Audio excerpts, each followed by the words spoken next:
A timid young woman is forced to marry her sister's blind millionaire fiancé, but in that darkness, something begins to grow.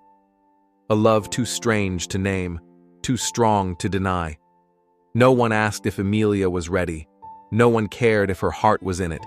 Her mother had already decided. It all started months ago, when Ariana, Emilia's older sister, began dating a wealthy businessman named Bruce Carter. It was a long-distance relationship, calls, gifts, video chats where the camera was always off on his end. But none of that mattered, not when the credit alerts kept coming in and Bruce's last name opened every door. Ariana was charmed, thrilled, and certain she was on the path to luxury, until their first real date. That was when she found out Bruce was blind. He spoke about it openly, how an accident years ago had taken his sight but not his ambition. Ariana smiled through dinner, played the part, but something inside her turned cold. She didn't want a man who couldn't see her perfect face, who wouldn't notice a designer dress or care for the photos she curated online. To her, the charm was gone. She dumped him 2 days later, giving no reason. But their mother? She saw gold in Bruce's name.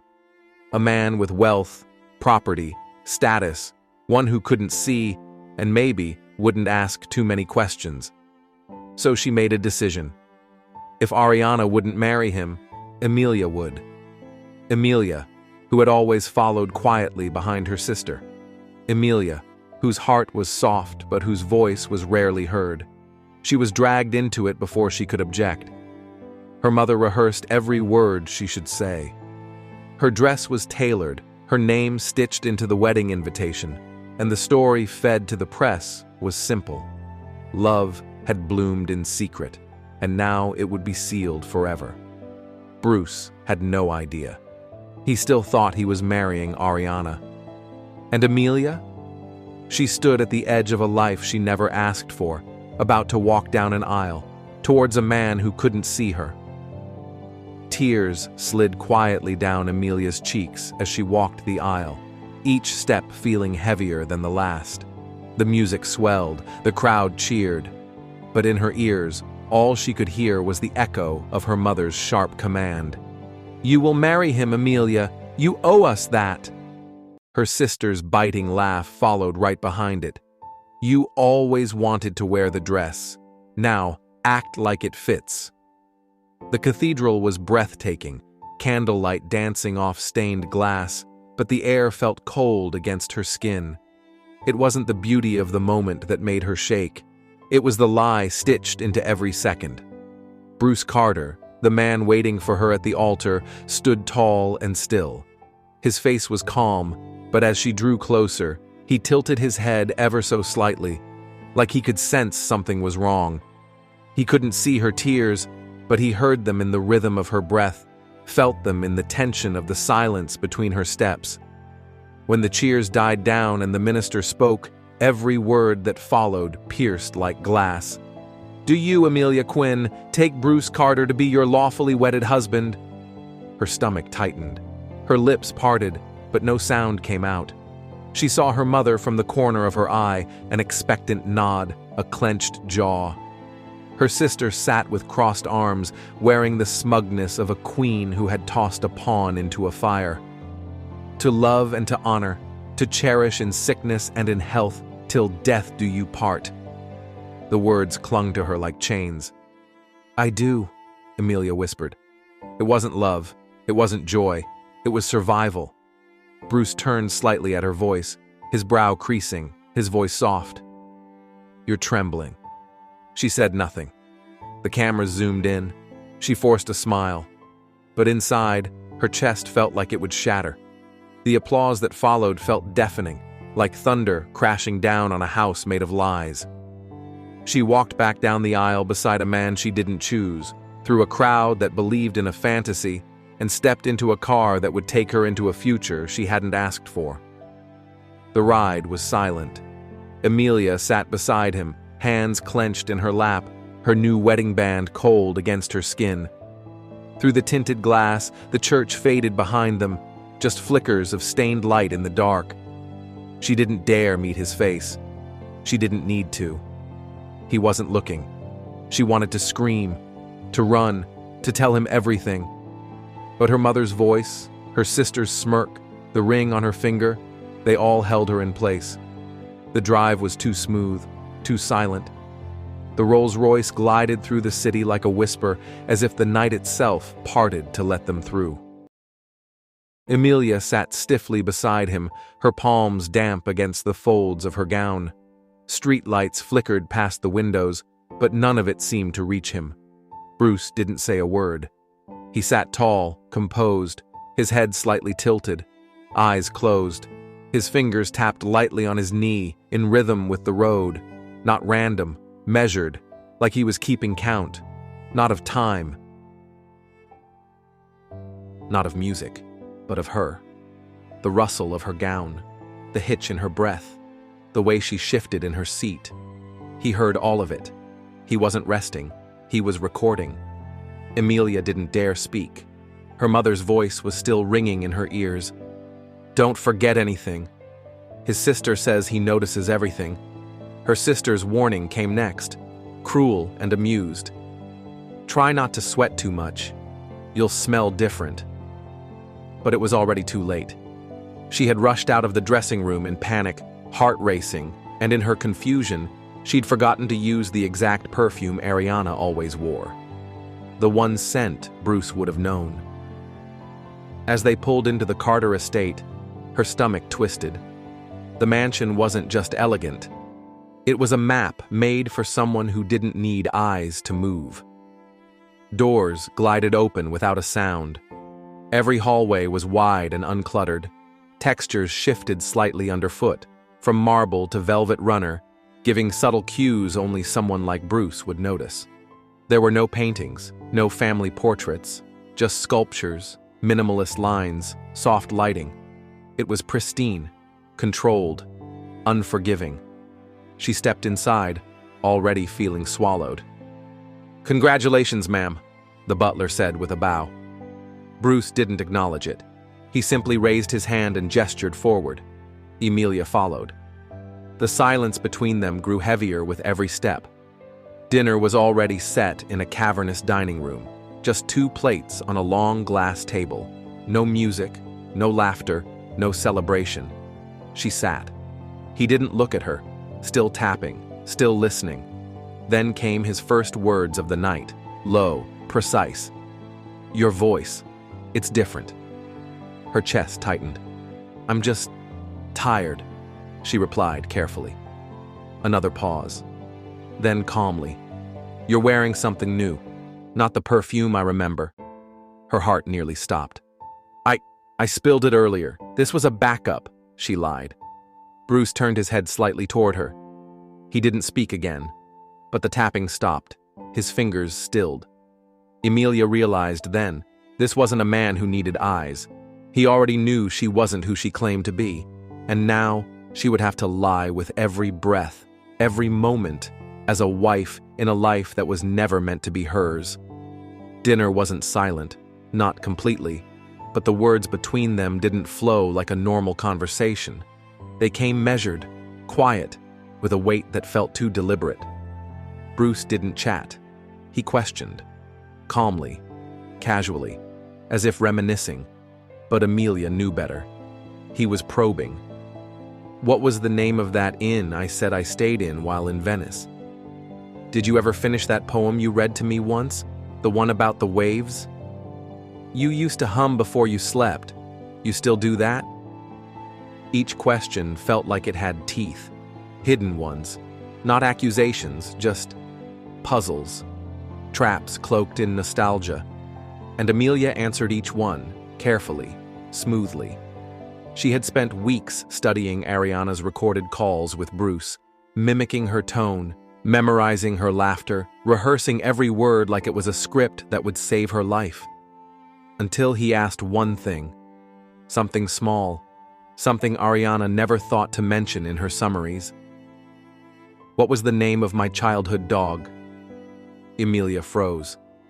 The question hit her chest like a sudden wind. She reached for her glass and took a sip of water, but it caught in her throat. She coughed once, soft, sharp, her eyes watering as she tried to steady herself. Bruce paused, tilted his head slightly. The same soft tapping of his fingers returned, this time against the edge of his plate. He didn't repeat the question. He didn't explain. He just nodded once, slowly, and set his fork down.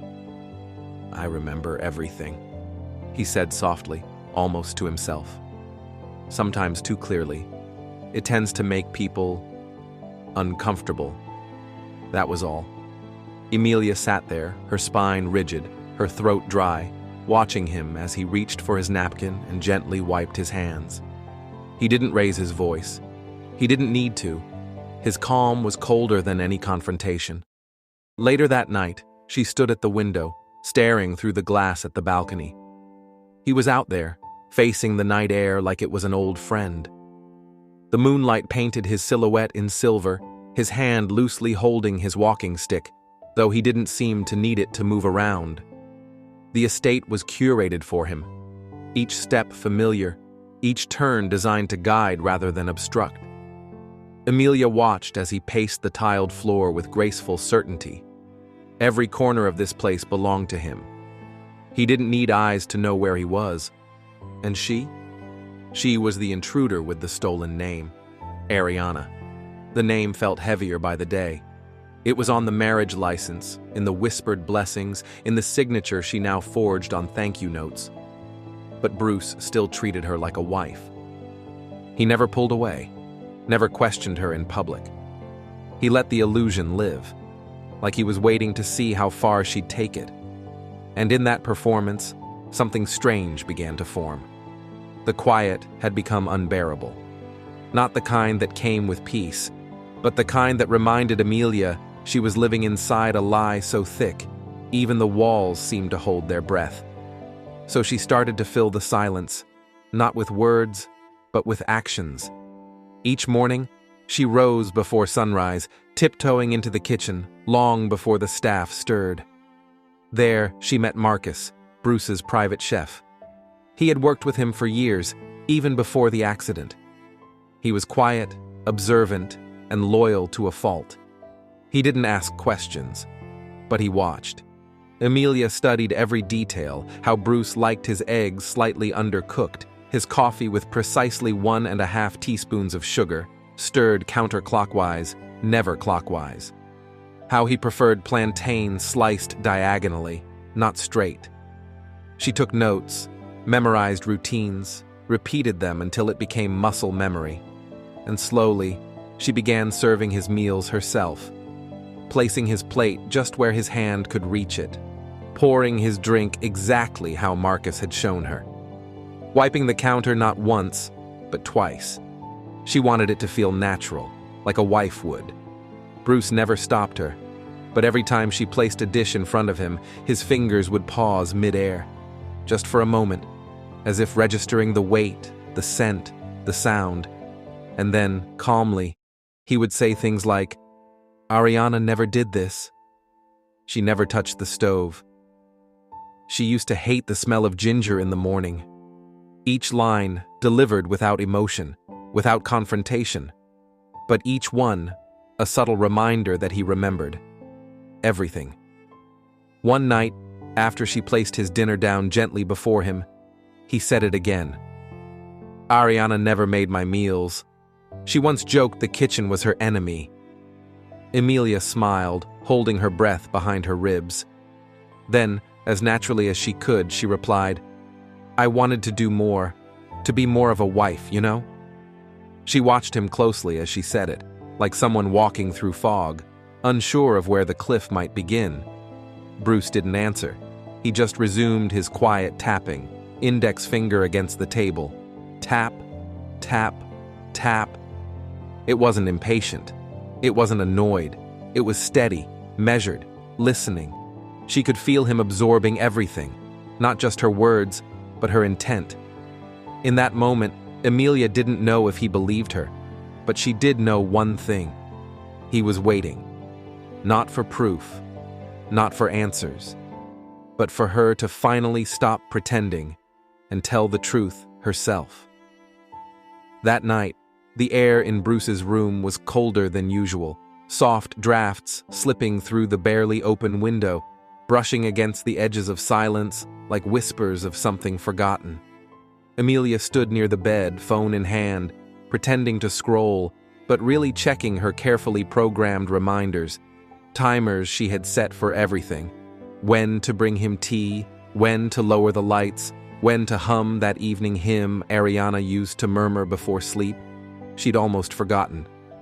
The chime buzzed gently on her phone and her heart skipped. Quickly, she inhaled and began to hum the familiar melody, low and even. It was a ritual she'd only witnessed through recordings, a piece of routine she never understood but had to replicate perfectly. To her surprise, Bruce joined her, voice soft and just slightly delayed. Their harmony was off by a breath, but something about it felt real, fragile, like an old music box winding to life after being shelved for years. The soft hum echoed through the room again that night, a gentle hymn, slow and deliberate. It was something Ariana had never truly liked. She once called it old-fashioned, too sentimental for her taste. But she did it anyway, every night, because Bruce found comfort in it. It was never about meaning for Ariana. It was about image, fitting the shape of a woman he could fall for. A quiet habit, repeated not out of affection, but obligation, like slipping into a role before the curtain rose. And now, Emilia hummed it too. Her voice was softer, warmer, but every note held a silent weight. She wasn't doing it because it brought her peace. She was doing it because he expected it. Because this was part of the life Ariana built, and she was wearing that life like a borrowed dress that didn't quite fit. When the final hum faded, silence returned. Emilia moved toward the dresser and caught a glimpse of him, shoulders slightly curled, arms crossed. He wasn't shivering, not visibly, but there was a stiffness in his posture she hadn't seen before. She hesitated, then crossed the room. Quietly, she lifted the dark gray sweater folded on the chair beside the bed. She stepped behind him, carefully, gently, and touched his arm. "May I?" she asked softly. He didn't speak, but he allowed it. Her fingers brushed his skin as she guided his arm through the sleeve, then the other. Her hands moved delicately, adjusting the collar, smoothing the fabric. It was the first time she'd really touched him with intention, not just duty, not rehearsal. It wasn't about pretending to be Ariana in that moment. It was about him. Bruce stayed still the entire time, but when her hands lingered for a second too long, he spoke, low, warm, and clear. "You're different, but you're careful." She froze, her eyes lifting to his unreadable expression. "I notice the little things," he continued, his voice gentle. "Like how you hesitate before you reach for me. The way your hands steady themselves. Ariana never did that." Emilia's throat tightened, but before she could say anything, Bruce tilted his head slightly in her direction, the faintest smile playing at his lips. "If you're someone else..." He paused, his blind eyes fixed in her direction. "I think I might like you more." The words landed like a whisper, but they thundered in Emilia's chest. She froze, breath caught midair, her hands still gently adjusting the fabric near his collar. Her fingers trembled, just slightly, betraying the calm face she tried to wear. For a moment, she couldn't tell if it was a warning or a welcome. Her heart pounded so loudly she was certain he could hear it, but he didn't press. He simply leaned back against the pillows with that same unreadable stillness, leaving her with nothing but the weight of what he had said. She stepped back slowly, swallowed hard, and looked away, because she didn't know what scared her more. That he was close to discovering the truth, or that he already had, and didn't seem to mind. Bruce had gone out that morning, one of his rare outings, an appointment with a specialist, the same one his family had pinned all their hopes on. The whispers about the surgery had grown louder lately, more confident. "It's working," the doctors had said. "His vision may return." Emilia knew what that meant. She was running out of time. She sat quietly in the old study, the room now dust-free and touched by her presence. Books rearranged, fresh air let in, even a warm throw draped across the leather chair he liked to sit in. The sunlight stretched across the wooden floor, landing on frames with no photos, shelves with no personal touch. It was the only room in the house that hadn't been claimed by Ariana's shadow. Maybe that's why Amelia liked it. It was the one place she felt like she could be herself, even if just for a little while. Then the door burst open. No knock, no warning. Ariana strode in like a storm, her heels sharp against the floor. Behind her was their mother, cold and elegant as ever, each step deliberate, like judgment itself had entered the room. "We need to talk," their mother said, her tone cool but heavy with threat. Emilia stood slowly, swallowing the panic rising in her chest. "About what?" Ariana didn't answer. She walked around the room with mocking amusement, grazing the edge of Bruce's desk, letting her fingers drift like she owned the air. "The thing is," she said flatly, "you're getting a little too deep into character." Amelia didn't respond, her heart hammering beneath her calm exterior. "The maids talk, you know," Ariana continued with a sneer. "They say you make his breakfast, walk with him in the garden, you sit by his bed and read like some perfect little wife." She let out a laugh, sharp, ugly. "Seriously, Em, dial it back. You're forgetting who you're pretending to be." Their mother cut in, voice slower, deadlier. "You really think he's going to marry you again once he sees the truth? He belongs to Ariana, to this family, not to you." Emilia looked up, meeting their eyes for the first time. She wasn't angry. She was tired, and something deep inside her ached, not from shame, but from a growing clarity. "He's not who you think he is," she said quietly. Ariana scoffed, stepping closer, her voice dripping with cruelty. "What? He's not just some blind billionaire who's easy to fool? Please." Amelia gripped the back of the chair to steady herself. "Number. He's kind. He listens. He remembers everything, not just words, but how people make him feel. He deserves better than being used." Silence settled in, heavy and cutting. Their mother narrowed her eyes. "You think he cares about you? Amelia, you're a stand-in. A placeholder until Ariana returns. Once the surgery's done and his vision is back, he'll see who you really are." "And then what?" Ariana added, twisting the knife. "You think he'll thank the girl who slept beside him wearing my name? Or hate the imposter who played house while he was blind?" The words hit hard, but this time Emilia didn't flinch. She stood straighter. "If he finds out and he chooses to walk away, I'll still sleep peacefully, because I know I've treated him with real care, with respect, with something you never gave him." They blinked, caught off guard for a moment.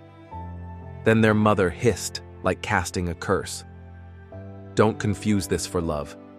You're occupying a space that was never yours, and when we take it back, because we will, you won't even have the right to cry." The door slammed behind them. Emilia stood there, trembling but unmoved. She had never stood up to them like that before, never claimed her own voice over theirs. But something had shifted. Yes, she had come here to play a role, to perform, to pretend. But now she wasn't sure where the act ended and where her heart had begun to take over. Because the terrifying truth was, she was starting to fall for the man she had never meant to love. The moment the door slammed behind them, Emilia stood frozen in the middle of the study, still gripping the chair as though it was the only thing anchoring her to the floor. The room, once her quiet refuge, suddenly felt small, suffocating. The sunlight that had moments ago made her feel seen, now felt like it was exposing her, pulling apart the seams of the lie she had been trying so hard to keep together. Her chest rose and fell rapidly. Then, the tears came. Not soft, silent ones. No, these were thick, heavy sobs, pulled from the depths of a heart that hadn't known how tightly it had been holding on. She collapsed to her knees, her hand pressed against her mouth to stifle the sound, but her body shook violently. All the control she had maintained, every quiet smile, every lie rehearsed into perfection, it all shattered in that moment. Because she had been falling, not just into the role, not just into the routine. She had been falling for him. She didn't know exactly when it happened. Maybe it was the night he tilted his head toward her during dinner, his voice filled with more truth than sight. Maybe it was the way he listened, really listened. Or maybe it was how, in a house full of ghosts and expectations, he had made her feel real. And now? Now she was being reminded that this story was never hers to keep. The surgery was coming. The day he'd open his eyes. And when he did, he wouldn't just see the face of the woman who'd been lying next to him. He'd see the truth, the betrayal, the imposter, and she'd be gone, disappeared from his life like she was never meant to exist there at all. Her sobs slowed eventually, turning into quiet sniffles as she pulled herself up from the floor, wiping her face with shaking fingers. She caught her reflection in the glass of the bookcase, mascara streaked, lips trembling, eyes hollow. This wasn't Ariana's reflection.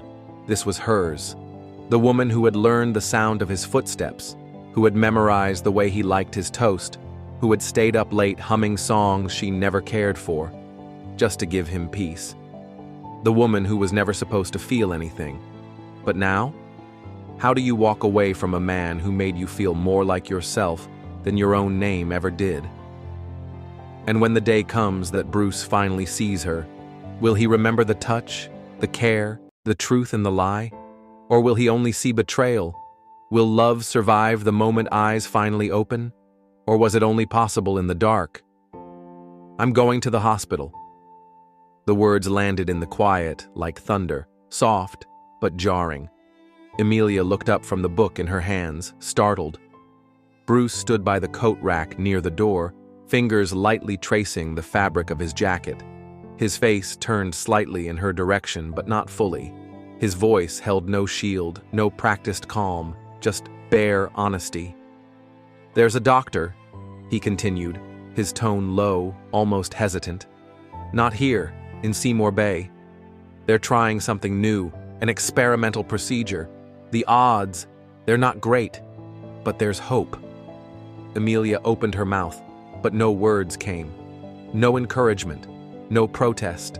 Nothing felt safe to say, because every word she had in her mouth could unravel the very thing she was trying to hold together. Bruce bowed his head, his hands deep in his coat pockets. "You know what scares me the most?" he asked, voice quieter now, with something heavier underneath. "It's not that it might not work." He paused, then let out a faint, bitter smile. "It's that I might open my eyes and no longer recognize the world I used to think was beautiful." He didn't wait for a response. He just turned and walked into the dark, leaving Amelia standing frozen on the porch, her heart clenching as the wind curled around her shoulders, sharp, cold, and laced with one terrifying truth. If he sees tomorrow, will he still want to look at her? They weren't in Switzerland anymore. Bruce had asked for somewhere quieter, somewhere the world wouldn't follow. So they came to Seymour Bay, a secluded coastal town wrapped in silence and sea air. The hospital sat on a hill overlooking the ocean, its white stone walls blending with the mist that rolled in every morning. From the recovery suite, the sea stretched endlessly into the horizon, calm, quiet, unpredictable, just like what waited ahead. In that stillness, Amelia began to write. Not letters in the traditional sense, notes. Quiet thoughts spilled in ink on soft, cream-colored paper, one for each day leading up to the surgery, one for each fear she couldn't voice aloud. She didn't plan on giving them to him, not yet, maybe never. But the fear in her chest grew too large to carry in silence, and the pages became a place to pour the ache.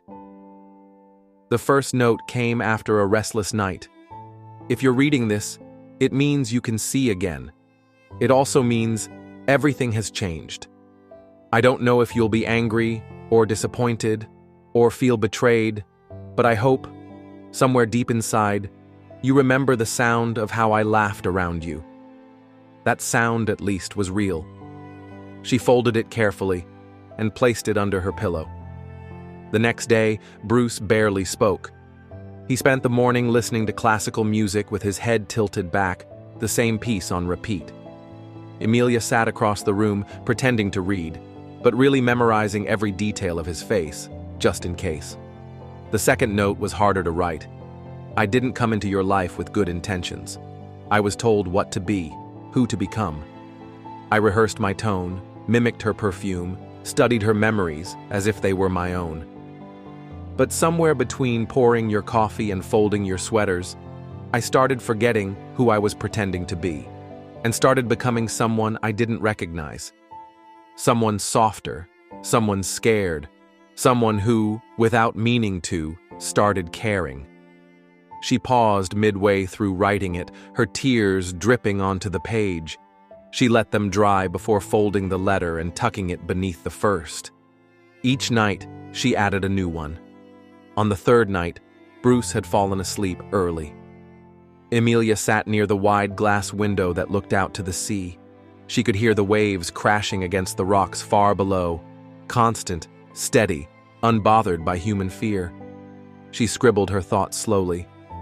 Sometimes I wonder what you would have said if I told you everything on the very first day. Would you have shut the door in my face? Or would you have asked why I agreed to the lie at all? The truth is, I didn't plan to stay.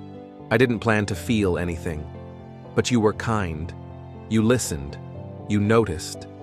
And for the first time in my life, I felt seen by someone who had never even looked at me. Each word felt like a small goodbye, like she was packing her feelings away just in case he asked her to leave once the truth was no longer hidden behind bandages and blindness. The fourth night was the worst. The surgery was scheduled for the next morning. The atmosphere in the suite was different. The nurses moved more carefully. The doctor stopped by and spoke in a voice just a bit too calm, like he didn't want to spook them. Emilia barely spoke a word that day. She sat beside Bruce, her hands resting on her knees, eyes watching the gentle rise and fall of his chest as he slept. She held the final piece of paper in trembling hands. Tomorrow, everything changes. You'll open your eyes, and for the first time, you'll see me. Not my voice, not the scent I wear, not the character I've been playing. Just me. Plain. Bare. Unmasked. If you're reading this after it all, then you know the truth. And if that truth makes you walk away, I'll understand. But please know this, I never touched your life to harm it. Every word I said to you in those quiet evenings, every time I listened or laughed or held your hand, that was real, even if I wasn't. She wrapped all 4 notes together in soft linen, tied them with a ribbon from one of the cardigans he liked her to wear, and placed the bundle in the drawer beside his bed. She didn't know if he'd find it or read it, but it was there, just in case. The next morning came gently. Sunlight poured through the windows like golden silk, warming the white walls of the room. Birds chirped faintly outside, and the ocean whispered below, softer today, as if the world knew something monumental was about to happen and had paused to witness it. Emilia sat in the chair next to Bruce's hospital bed, her hands clasped tightly in her lap. Her knuckles were white, her chest hollow, her throat raw from the weight of all she couldn't say. The doctors moved slowly, carefully.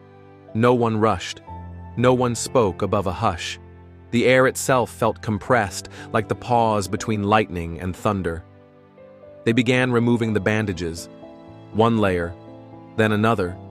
Each fold of gauze pulled away like a layer of the lie she had been wrapped in. Her heart pounded. She wore no makeup, no perfume, no silk dress, just Amelia.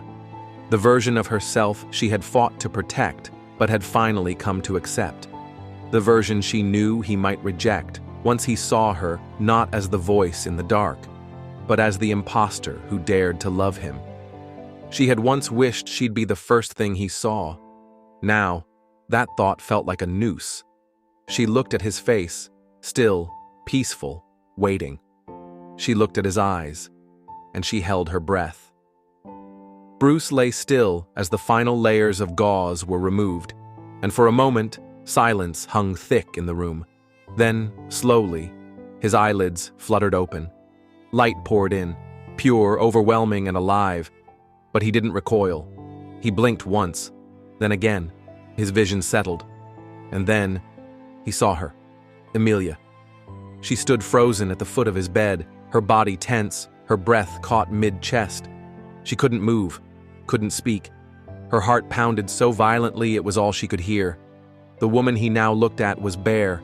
No makeup, no designer perfume, no silk draped over lies. Just her, plain, real, exposed. His gaze locked onto her, not with surprise, but something worse. Certainty, like he had always known. "You're not Ariana," Bruce said quietly.